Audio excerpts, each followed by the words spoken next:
Nous croyons au bien fondé des institutions de la Ve République française. Nous croyons au régime présidentiel ou semi-présidentiel et à ses vertus. Oui, nous sommes républicains, mais quelque part, psychanalytiquement, les Français élisent un roi de France tous les 5 ans en élisant le président de la République. Et il est important que le président soit à la hauteur non seulement du mandat qui lui est confié, mais de la mission historique que lui confie épisodiquement le peuple français. Pour nous, c'est très important que le président de la République représente dignement le peuple français, même ceux qui n'ont pas voté pour lui, qu'il soit véritablement le chef de l'État, et qu'il ne soit pas simplement un vague technocrate.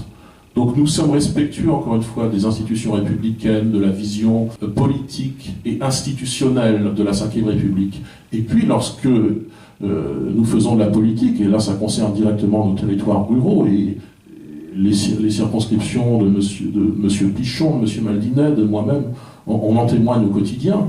Lorsque nous voyons la fermeture des services publics, lorsque nous voyons la réduction des horaires d'ouverture des bureaux de poste quand ça n'est pas leur fermeture pure et simple, lorsque nous voyons la réduction, la fermeture d'écoles en zone rurale, qu'on ne nous explique pas que c'est une manière de renforcer la République, tout ça.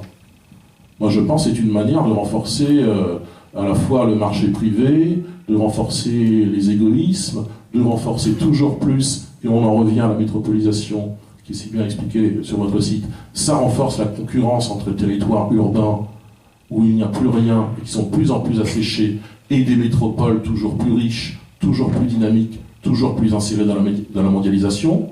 Alors qui dénonce cela, et qui contribue à cela?